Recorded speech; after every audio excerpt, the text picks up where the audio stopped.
revisión. Revisión. Una mirada a nuevas formas de hacer la misión. Una mirada bíblica a nuevas formas de hacer la misión. Quiero que me acompañe a Hechos capítulo 10.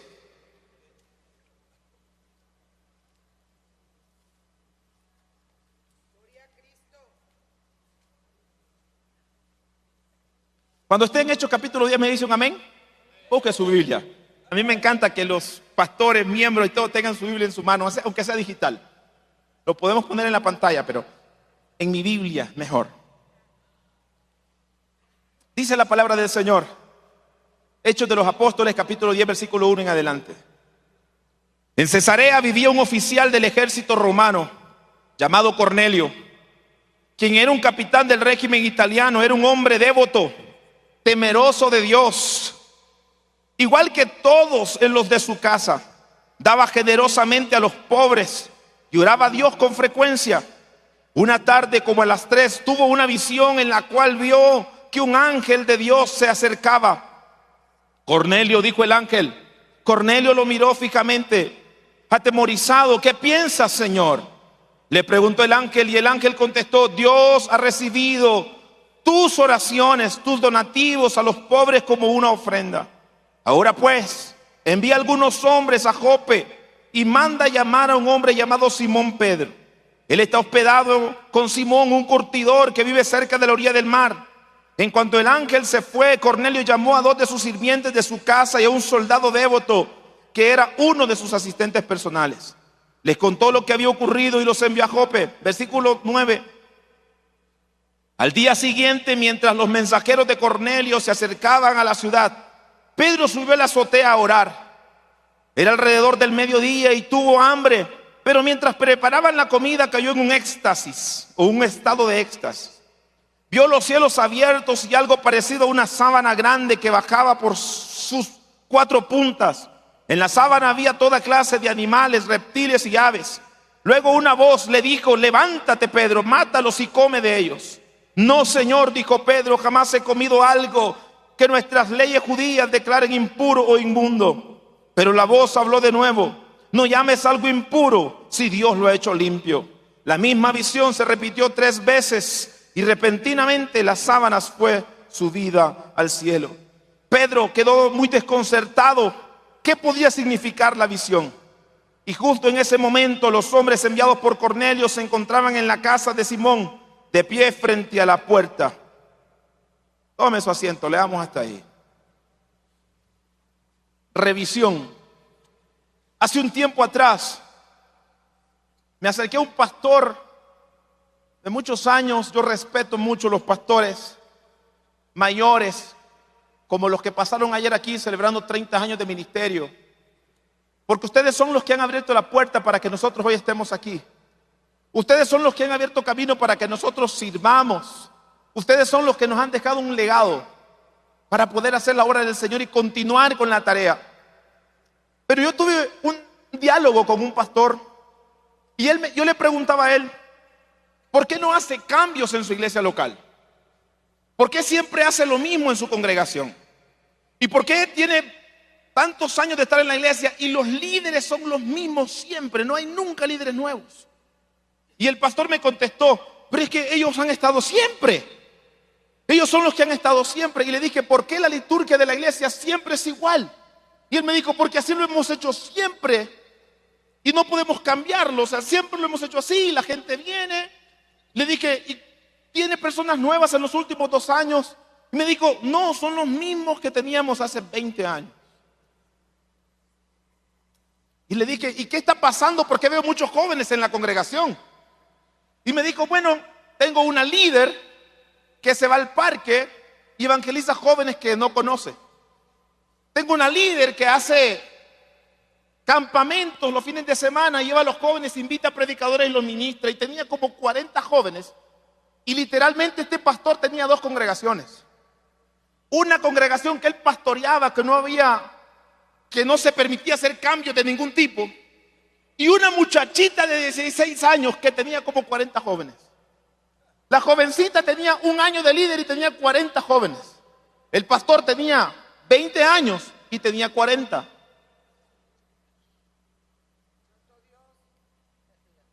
Pero el pastor decía, no vamos a hacer cambios, no podemos hacer nada. La jovencita entonces hacía servicios diferentes para los jóvenes porque sentía que los jóvenes no se conectaban con la liturgia del culto dominical. Los cánticos eran preparados para los ancianos o los mayores que estaban de hace 20 años. El sermón era preparado para ellos, nunca se preparaba sermones para los jóvenes. Todo era para los anteriores. Yo le dije, ¿por qué no se da la oportunidad de hacer una mezcla y de también ministrar a la nueva generación que Dios le está permitiendo tener aquí? Usted tiene jóvenes que necesitan ser pastoreados por usted. Dese la oportunidad.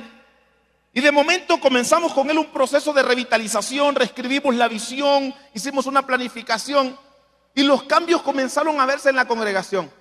Para sorpresa nuestra, lo que sucedió fue terrible. ¿Sabe qué pasó? Los líderes antiguos se rebelaron. Pero eran líderes que tenían años y no tenían resultados. Eran líderes de puesto, tenían ahí, hermano, 20 años. El copastor de esa iglesia estaba tan acostumbrado a llegar tarde a los cultos que llegaba a la hora de la oración final y era el copastor de la iglesia. Pero no había que hacer cambios, no podemos tocar nada. Pero yo quiero invitarle que a la luz de la palabra echemos un vistazo a esta historia en donde encontramos a un hombre que era temeroso de Dios llamado Cornelio. Cornelio era un hombre que probablemente no había tenido una experiencia como la que nosotros hemos tenido. Probablemente este hombre no había pasado por el seminario, por el instituto, ni tampoco había pasado por los niveles de discipulado, nunca había visitado una iglesia, nunca había hecho todo lo que nosotros hacemos. Pero Dios ve a Cornelio con agrado. Y hay tres cosas del ministerio de Cornelio, del modelo ministerial de Cornelio. En los versículos 1 al 2 lo que vemos es que Cornelio tenía una vida devocional con Dios. Cornelio oraba todas las mañanas, Cornelio se presentaba a Dios, Cornelio hacía buenas obras. Y como Cornelio estaba conectado con Dios, aunque no tenía congregación, aunque no tenía un edificio donde ir, recibe una visión de Dios. Y él mira que se le aparece un ángel en los versículos 3 y 4. En la siguiente diapositiva donde dice modelo ministerial de Cornelio. Cornelio tenía una vida devocional con Dios, recibe la visión en los versículos 3 a 4. Pero en los versículos 5 a 7 notamos que Cornelio, una vez recibe la visión de Dios, acciona. Se mueve y dice, hay cosas que hacer, yo no me puedo quedar aquí esperando, tengo que movilizarme. Y el texto nos dice que inmediatamente él recibe la visión, Cornelio envía a sus soldados de confianza a la casa de Pedro. Pero mire qué cosas, Pedro también recibe una visión. Y mire, yo quiero que vea estos dos cuadros, porque el texto está clarito. Termina la historia de Cornelio y comienza la historia de Pedro. Pedro subió a orar. ¿Qué significa? Que Pedro también tenía una vida con Dios. Ahora, Pedro es un apóstol, Pedro es alguien que Dios ha escogido, que ha estado con Jesús. Cornelio no, pero los dos tienen lo mismo. Una relación con Dios. Una relación con el Espíritu Santo. Dice que fue a orar. Pedro fue a orar. Y de repente, ¿qué pasó con Pedro? Lo mismo que Cornelio. Tuvo una visión. Y Dios le revela a Pedro a través de una metáfora que él tiene que estar abierto a nuevas posibilidades. Dios le dice a Pedro, tienes que comenzar a ver a la gente, a mi iglesia, no como tú la has visto todos estos años. Tienes que comenzar a ver la iglesia como yo la miro. Tienes que comenzar a ver la gente como yo la estoy mirando. Pedro recibe la visión, pero Pedro no acciona. Pedro es el ministro. Pedro es el pastor. Pedro sabe lo que tiene que hacer. Pedro tiene una vida de oración. Pedro recibe la visión, pero no acciona. Cornelio sí accionó, inmediatamente envió por Pedro. Pero Pedro se queda diciendo, pero es que no sé lo que me estás diciendo, Señor. ¿Qué me estás queriendo decir? ¿Qué quieres que yo haga? Pedro, en vez de accionar, reacciona. Y no es cierto que la mayoría de nosotros somos así. La pandemia nos vino a enseñar nuestra falencia referente al discipulado. Y nos dimos cuenta quiénes realmente son discípulos y quiénes realmente solo son congregantes de nuestras iglesias. ¿Y por qué razón? Porque hemos cometido errores en discipular. Y muchas veces reaccionamos cuando vienen cosas negativas, pero no accionamos cuando la visión ya fue dada. Y por eso este modelo de Cornelio es muy interesante. Yo le quiero hacer una invitación a todos, y es que revisemos nuestros métodos de hacer la misión. Si queremos cumplir la misión, tenemos que revisar nuestros métodos. Y quiero que avancemos para presentarles los puntos que quiero que vean. Primero, Pedro reflexiona en el versículo 19 al 20. Lo que dice Pedro es: mientras Pedro trataba de descifrar la visión, el Espíritu Santo le dijo: 3 hombres han venido a buscarte. Levántate, baja y vete con ellos sin titubear. No te preocupes, porque yo los he enviado. Dios tiene que mover a hombres para que le toquen la puerta a Pedro, para que Pedro salga de la azotea de la casa y se mueva. Dios tiene que mover todavía más piezas del ajedrez para que el apóstol Pedro haga lo que tiene que hacer. Y usted me dirá: pastor, ¿qué es lo que Pedro tiene que hacer? Pedro tiene que ir a inaugurar la iglesia de los gentiles. Pedro tiene una lucha interna, porque va a ir a predicarle a gentiles. Hermano, mire, para nosotros suena sencillo esto, pero cuando Pedro escucha que abajo lo están esperando 3 soldados romanos, si Dios no se lo dice a Pedro, Pedro no baja, porque Pedro sabe que lo van a decapitar. Pero cuando Dios te habla, no importa quién te llame, tú tienes que obedecer. Y Pedro baja, pero porque todavía está: Señor, ¿qué me quieres decir? Señor, ¿qué quieres que haga? Señor, dime. Ya te dije, te tengo que mandar a gente para que te explique todavía lo que tienes que hacer. Cornelio no preguntó. Cornelio no ocupó que nadie le avisara. Solamente recibió la visión y obedeció. Pero es que a veces nuestra formación, nuestros años de ministerio, a veces no nos dejan ver con claridad lo que Dios quiere hacer en este tiempo. En primer lugar, tenemos que reflexionar. Y la Biblia nos dice en Apocalipsis capítulo 2 versículo 7: todo el que tenga oídos para oír debe de escuchar al Espíritu y entender lo que Él dice a las iglesias. No podemos continuar evangelizando como lo hemos venido haciendo.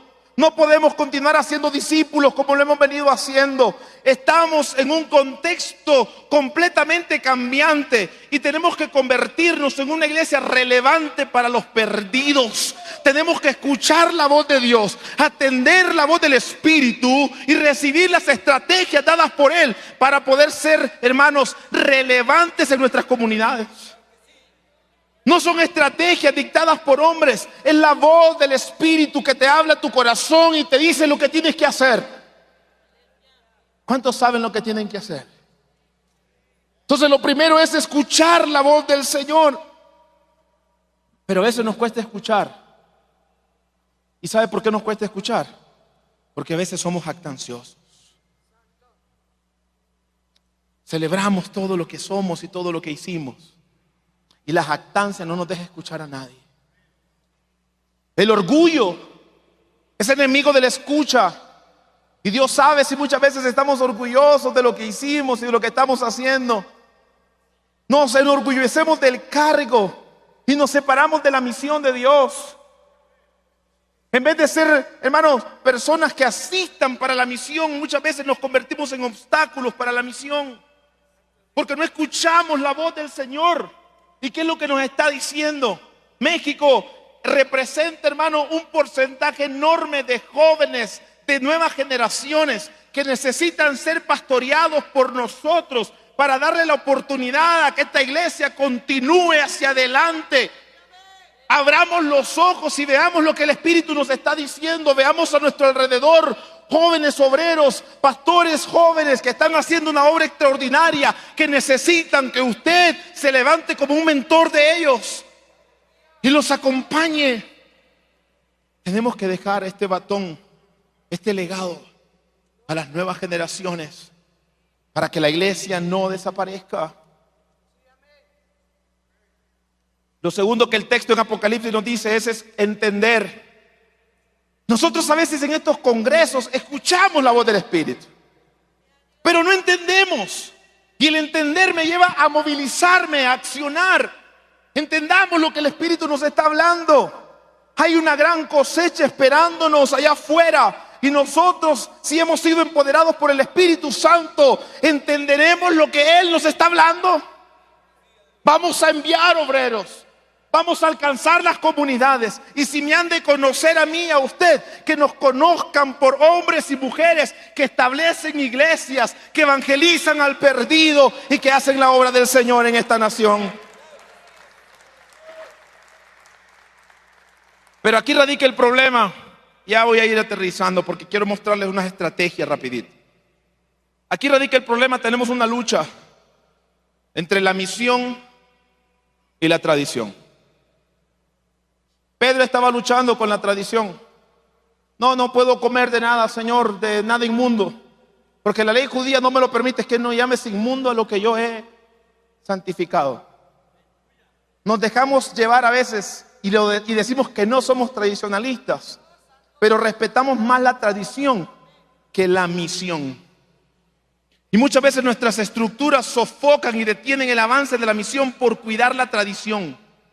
Nosotros no estamos aquí para cuidar la tradición. Seremos fieles a la Biblia, a la palabra de Dios, a la sana doctrina, pero no nos vamos a desconectar de la misión, porque Dios no tiene una misión para la iglesia. Dios tiene una iglesia para que cumpla su misión. Y si dejamos de cumplir la misión, entonces ¿para qué estamos aquí? Dios no va a hacer la misión en la tierra a través de nadie, sino a través de nosotros. Escuchemos lo que Dios nos dice y pongamos esa imagen. Misión versus tradición. Hay dos caminos que tenemos que tomar. Uno de dos caminos. ¿Cuál vamos a tomar? Pedro estaba luchando si quedarse con la tradición judía o con obedecer la voz de Dios e ir a la casa de un gentil, de un centurión romano. Hermano, yo me imagino las pláticas de Pedro con sus hermanos. Los hermanitos que iban con Pedro seguramente le decían: ¿seguro que vamos para ahí? Es que vamos para el matadero. Es que vamos rumbo a que nos corten la cabeza. Es que esa gente está contaminada. Y cuando llegaron ahí, los hermanitos que iban con Pedro le dicen: pero es que no podemos bautizarlos en agua. ¿No ves que son gentiles? Y Pedro los queda viendo y le dice: pero si estos ya fueron bautizados en el Espíritu Santo, ¿qué impide que los llevemos a las aguas? El Espíritu Santo rompe las tradiciones, los esquemas mentales, las mentes cerradas, y nos abrimos a nuevas posibilidades de hacer la misión de Dios en este tiempo.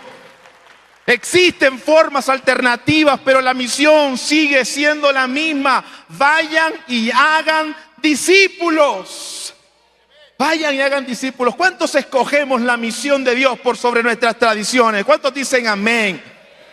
Amamos nuestra iglesia de Dios de la profecía y tenemos una identidad la cual valoramos, pero hay tradiciones locales que tienen que ser rotas para que nos convirtamos en una iglesia misional. Dele un aplauso al Señor, amén.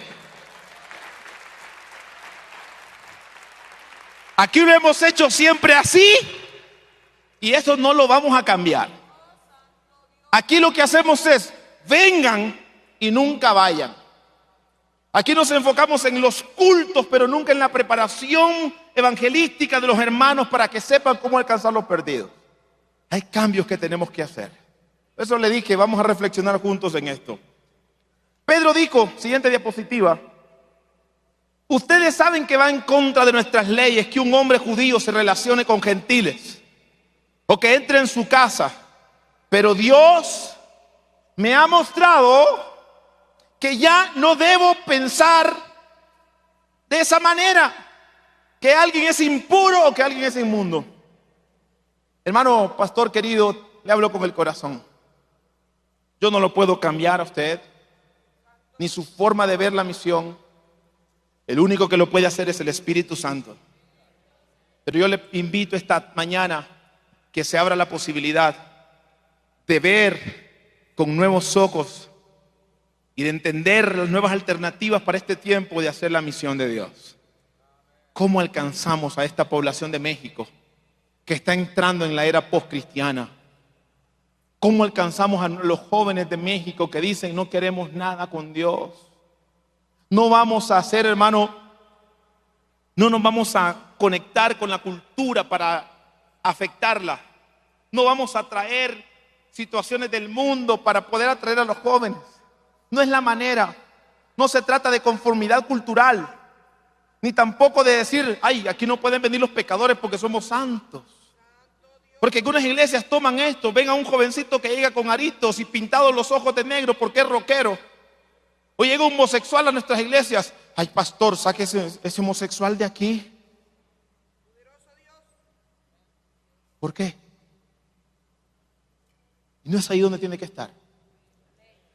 No es ahí donde va a alcanzar salvación. Y no es ahí donde va a recibir liberación. Sacamos a la gente de nuestras congregaciones. Y otros decimos, bueno, ¿qué hacemos? ¿Qué es lo que está haciendo el mundo? Miremos lo que está haciendo el mundo. Pongamos luces, pongamos humo, pongamos cosas para atraer a los jóvenes. No se trata de conformidad cultural.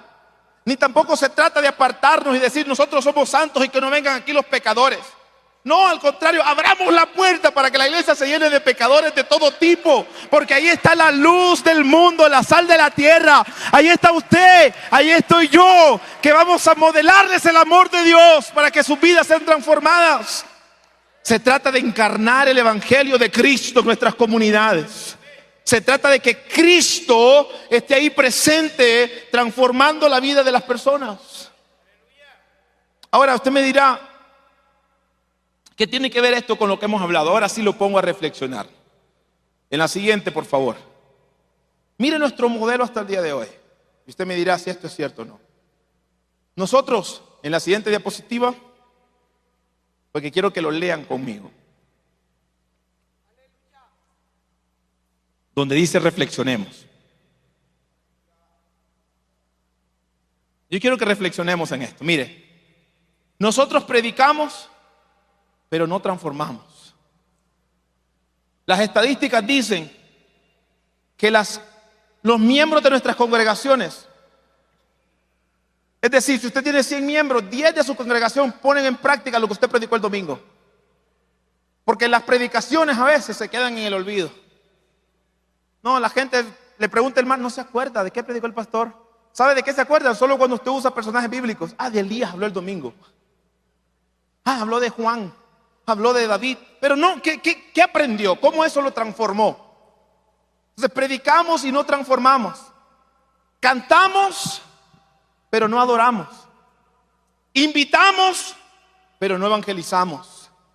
Convivimos con el prójimo, pero no lo amamos, porque si tenemos la oportunidad hablamos mal de él. Pero convivimos con los hermanos. Hacemos cultos, pero no hacemos discípulos. Construimos templos, pero no edificamos la iglesia. ¿Usted cree que esto es verdad? No predicamos con intencionalidad. Preparamos nuestros sermones al frío, sin oración, y queremos que la gente salga transformada.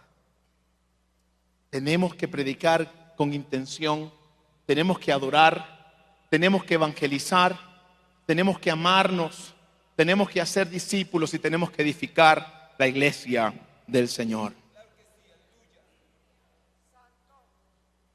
Por último, una resolución. El apóstol Pedro en el versículo 29 dijo, por eso, sin oponerme. Mire qué lindo, hermano. Pedro luchó y luchó, pero termina diciendo al Señor, por eso, sin oponerme, voy a hacer cambios en mi mente. Sin oponerme, voy a escuchar lo que el Espíritu está hablando en este tiempo, sin oponerme. Voy a entender y accionar conforme el Espíritu está haciendo, sin oponerme. Voy a dejar la tradición a un lado y me voy a enfocar en la misión del Señor. Sin oponerme, haré la obra que Él me ha dicho que haga en este tiempo. Cuando Dios nos habla, no nos queda más que caminar como Él nos ha dicho. Por eso dice Pedro: vine aquí tan pronto como me llamaron. Tomó una acción porque le había hablado el Señor. ¿A cuánto nos ha hablado en este evento el Señor? Y para terminar, iglesia, y oremos un momento. ¿Qué va a decidir usted? ¿Cómo va a responder a su llamado en este tiempo? ¿Cómo va usted a superar la oposición interna que le dice: sigue haciendo lo mismo, sigue haciendo lo mismo? ¿Cómo usted va a cambiar su llamado hacia la misión de Dios? ¿Cómo usted va a salir del mantenimiento de las ovejas a la multiplicación de discípulos? ¿Cómo usted va a reaccionar a este llamado? ¿Cómo usted va a hacer lo que el apóstol Pablo dice? Que nosotros como pastores somos pastores para la edificación de los santos, para la obra del ministerio. Dígale al que está a su lado: tú no eres, dígaselo con todo respeto, tú no eres un pastor de mantenimiento. Usted no está ahí solamente para cortarle el pelito a las ovejas y mantenerlas bonitas. Cada uno de las ovejitas que usted tiene está ahí porque es un ministro del Señor. Está ahí porque es un discípulo que necesita ser enviado. Y Dios se lo puso a usted para que usted lo discipule, para que usted lo envíe. Para eso nos puso el Señor como pastores. Para que edifiquemos a los santos, para que hagan la obra del ministerio. Así que vea a cada miembro de su iglesia como un ministro. Siguiente diapositiva. Entonces Pedro, en la revisión, mire cómo respondió: veo con claridad. ¿Cuántos de nosotros esta mañana vamos a terminar aquí viendo con claridad la condición de nuestros pueblos en México y diciéndole al Señor: danos la estrategia, danos la manera, danos la gracia, danos la unción necesaria para impactar las comunidades con el mensaje del Evangelio? ¿Cuántos de los que estamos aquí nos queremos quitar la careta tradicional de todo lo que hemos hecho y abrirnos a nuevas posibilidades? Decirle al Señor: nos abrimos a nuevas posibilidades para hacer tu misión. Yo no estoy hablando, como le dije hace un rato, de conformidad cultural, pero de ver nuevas oportunidades, de involucrarnos los jóvenes. Mire, yo tengo una crítica en contra de los ministerios, y es una crítica, yo no sé si es constructiva o destructiva, pero es en Latinoamérica. Hay una desconexión completa entre los ministerios. Jóvenes hacen una cosa, damas hacen otra, y todos están haciendo algo. Está bien, y Dios se mueve y Dios obra. Pero pregúntese un momento: ¿qué pasaría si nos abrimos a la nueva posibilidad de que todos los ministerios de la iglesia estén conectados hacia la misión de Dios, y cada uno de los ministerios haga todo para que los hermanos de su ministerio tengan las herramientas necesarias para que evangelicen y hagan discípulos? ¿Qué les pasaría? Todos juntos hacia la misión del Señor. No, ya no hablarles a las mujeres de empoderadas para una cosa, empoderadas, ya están empoderadas. Ahora empoderémoslas para la misión. Empoderémoslos para la misión. Toda mujer de nuestras iglesias puede iniciar un grupo de estudio bíblico en una casa que todavía no conoce a Cristo. Todo hombre de esta iglesia a nivel nacional puede iniciar un grupo de estudio bíblico en la casa de un amigo. Todo joven que esté en el ministerio puede comenzar también en su escuela, en su universidad, un grupo de estudio para presentar el Evangelio. Pero no les hemos enseñado cómo. Les hemos enseñado cómo cuidarse para el matrimonio. Noviazgo cristocéntrico. Conferencia. No le estoy hablando de México, estoy hablando de Honduras. Es lo que pasa en Honduras. Yo no sé, yo lo miraba un poco serio. No, yo no estoy hablando de México. Yo Yo no puedo hablar de México de eso porque yo no sé lo que hacen. Estoy hablándole de Honduras. Hombres de valor los congresos. Cada año un hombre de valor. Inversión de billete, así hermano, un montón de dinero. 600 hombres y son hombres de valor. Y llevan 15 años diciéndole lo mismo, hombres de valor, hombres de valor, hombres de valor. ¿Por qué no los envolvemos en la misión? ¿Por qué no les damos las herramientas para que hagan discípulos? Cada ministerio conectado hacia la misión de Dios. Amén. Entonces Pedro respondió, veo con claridad. Para terminar este espacio, siguiente diapositiva. ¿Qué tiene que ver esto con plantación y evangelismo? ¿Qué tiene que ver todo esto que he dicho? Los paradigmas. La Biblia dice, vayan, no vengan. Templo versus iglesia. Siguiente también diapositiva, por favor. Discípulos versus audiencia. Like en las redes sociales versus conversiones. Ir al culto o ver transmisiones. Ya eso es parte de nuestra normalidad después de la pandemia. Hay gente que está siendo miembro de nuestra iglesia a través de Facebook. Experiencia presencial versus experiencia virtual. ¿Qué hacemos? ¿Vamos o hacemos que sigan viniendo? Construimos templos y no hacemos iglesia. Procuramos que toda la gente se sienta cómoda dentro del edificio, pero hacemos audiencia y no discípulos. Compramos sillas para la gente, le ponemos agüita. ¿Usted está cómodo ahí? ¿Se siente bien? Queremos que la gente se sienta bien. Que cafecito, que todo, y le damos todo a ellos. A veces ya no predicamos tanto del infierno para que tampoco tengan miedo. Ahí los mantenemos tranquilitos, pero nunca les enseñamos a que ellos son parte de la misión. Tenemos que hacerlo. Ir al culto versus las transmisiones. De verdad que este es un paradigma necesario. Usted no tiene que dejar de hacer transmisiones. Si lo hizo en la pandemia, sígalo haciendo por una persona que se conecte. Yo he escuchado quejas en las reuniones que he tenido de algunos miembros. No, yo no voy a la iglesia porque trabajo el domingo y el pastor ya dejó de transmitir. Se acabó la pandemia y ¿sabe quién escucha ahora? A un tal Maldonado. ¿Y por qué escucha? Porque me aparece en Facebook a cada rato, entonces lo escucho a él. O a otro hermano de River Church. Pero no lo escuchan a usted. Pues usted tiene que mantener lo que el Espíritu Santo nos dijo en la pandemia. Si usted aprendió, más bien, en vez de dejar la cámara, el teléfono, las transmisiones, se hubiera comprado un equipo para transmitir mejor. Conectar el teléfono al sonido del audio para que se escuche nítido y la gente escuche la palabra. Usted no se conecta por multitudes, usted se conecta por una persona que sea transformada por su mensaje. Ahora, ¿cuál es la clave de todo esto? ¿Qué tenemos que hacer? Bueno, tenemos que mantener la adoración en todo tiempo. Tenemos que mantener el discipulado aunque nos cueste todo el tiempo. Tenemos que mantener la vida en comunidad y mantener el evangelismo. Tenemos que mantener el servicio hacia los perdidos. Muchas veces la gente va a llegar a la iglesia a través del servicio y el servicio es un puente para la evangelización. Hay mucha gente que va a recibir más fácil el evangelio con un plato de comida que con un sermón. Entonces seamos esa iglesia de servicio que atiende las necesidades de las personas en nuestras comunidades para transformar sus vidas. Yo quiero que se pongan en pie esta mañana. Al finalizar, después de esta oración, solo quiero mostrarles rapidito, brevemente, de manera práctica, unos elementos sobre cómo formar equipos de trabajo, rapidito. Pero quiero que oremos al Señor.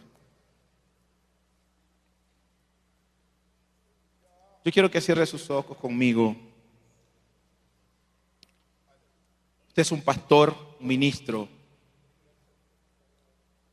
Y todo lo que hemos hablado probablemente sí, a veces parece que nos golpea, pero también me duele a mí. Y si esta mañana usted ha escuchado la voz del Señor, y así como a Pedro el Señor le dice, ábrete a nuevas posibilidades. Mira los jóvenes que tienes. Mira a esas personas con potencial. Probablemente con nuestros ojos abiertos nunca veamos plantadores en nuestras iglesias, pero basta con cerrar nuestros ojos y ver lo que Dios mira. Con sus ojos abiertos nunca verá lo que Él quiere hacer en su comunidad. Pero cuando usted cierra sus ojos y ve lo que Él quiere hacer en esta nación de México, usted sale de aquí apasionado. Usted sale de aquí comprometido. Usted le dice al Señor: yo quiero ser parte de la historia de transformación de esta nación. Yo quiero ser parte de la expansión de tu evangelio en México. Mi iglesia local, la iglesia que tú me has prestado para que pastoree, será una iglesia que se va a preparar para enviar misioneros al norte, al sur, al este y al oeste. Iglesias que se multiplican nunca dejarán de tener recursos.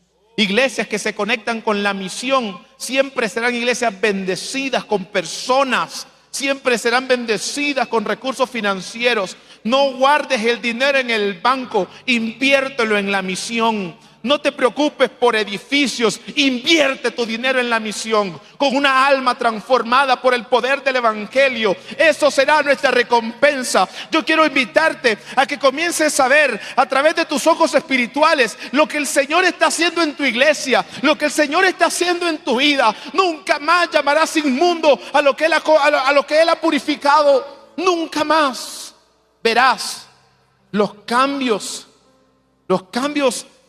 periféricos de las cosas, de las maneras de hacer la misión como algo negativo. Nunca más mirarás con tus ojos naturales, sino con los ojos del Espíritu lo que Él está haciendo en la iglesia. Escucha, dice el Señor en su palabra, lo que el Espíritu habla a las iglesias. Escucha y entiende lo que el Espíritu habla. Señor, hay tanta necesidad en México. Danos a esta nación para ti.